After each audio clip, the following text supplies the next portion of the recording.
Pour vérifier la position du bâtiment par rapport aux contraintes parcellaires, il vous est possible d'importer le fichier PDF récupéré directement depuis le site internet cadastre.gouv. Utilisez pour cela la fonction « Importer un fichier PDF ». Sélectionnez le fichier PDF sur votre poste de travail, puis dans l'assistant d'importation, indiquez l'échelle à laquelle vous l'avez demandé sur le site du cadastre.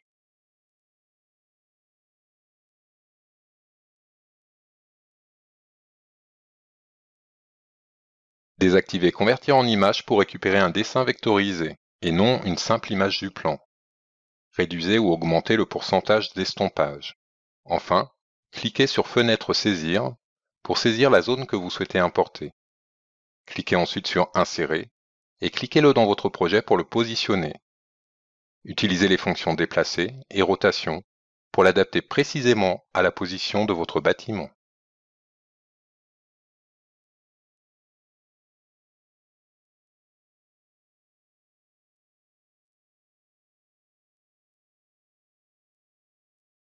Dans l'onglet Terrain, utilisez la fonction Limite de parcelle pour tracer le contour exact de la parcelle en vous appuyant sur le dessin importé. Cliquez tout simplement des points pour la dessiner. Supprimez ensuite le dessin importé en le sélectionnant et en faisant un clic droit Supprimer. Double-cliquez sur l'une des limites de la parcelle pour indiquer et symboliser une distance de retrait.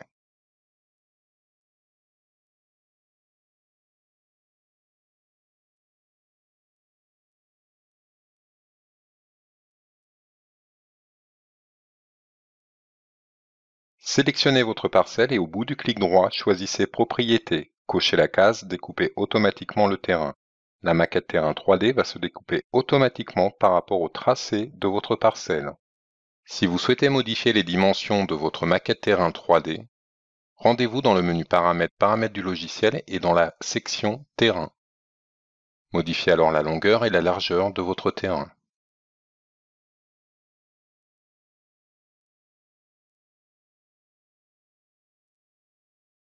Vous retrouverez dans l'onglet Terrain différents outils qui vont vous aider à travailler le relief du terrain sur lequel va reposer votre bâtiment. Le premier outil va vous permettre de créer des buttes et des trous étalés ou pentus selon une hauteur donnée. Inscrivez les valeurs souhaitées, validez et cliquez un point sur votre terrain pour le positionner. L'outil Talus et tranchées est similaire au premier outil que nous venons de voir. La différence majeure est qu'au travers de cet outil, vous allez pouvoir définir une portée plus importante, directement à la souris, en cliquant sur votre terrain, un premier point de départ et un second pour définir sa portée. L'outil plateforme va vous permettre, comme son nom l'indique, de réaliser une plateforme selon une hauteur, un degré d'étalement au bord de la plateforme et un contour que vous allez définir en cliquant des points sur votre terrain.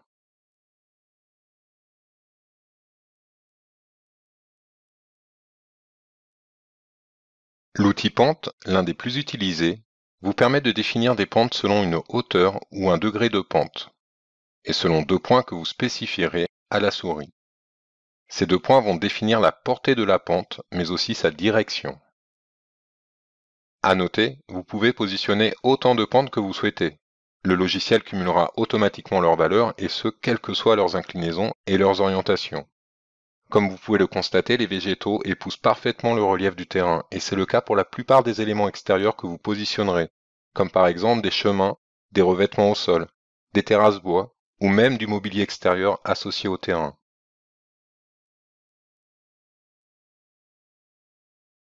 L'outil chemin vous aidera au travers de quelques clics à dessiner un chemin d'accès ou des routes, en pierre, gravillonnées ou bitumées par exemple. Il est bien entendu possible de dessiner plusieurs segments et de les courber pour travailler en détail leur position.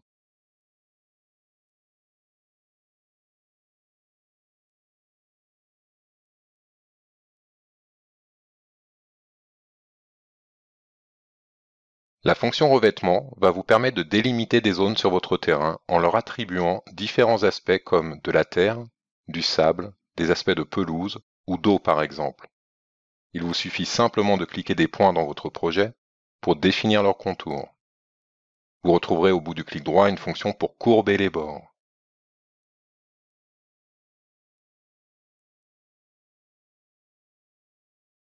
Vous disposez également d'un outil de mur de soutènement et de limite de parcelles que nous avons vu dans une vidéo précédente.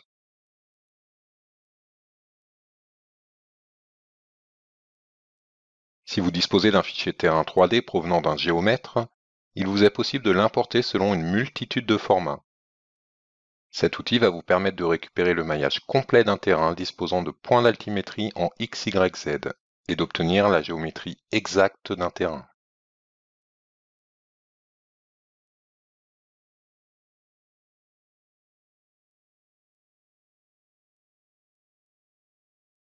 Que ce soit sur un terrain importé ou sur un terrain que vous avez travaillé dans le logiciel Envisioneer, vous avez la possibilité d'ajouter manuellement des points de niveau.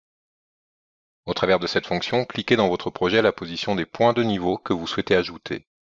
Puis en double-cliquant directement dessus, sur chacun d'entre eux, indiquez une position d'élévation. En fonction de votre maillage, le logiciel positionnera ainsi automatiquement les courbes de niveau associées à ces points.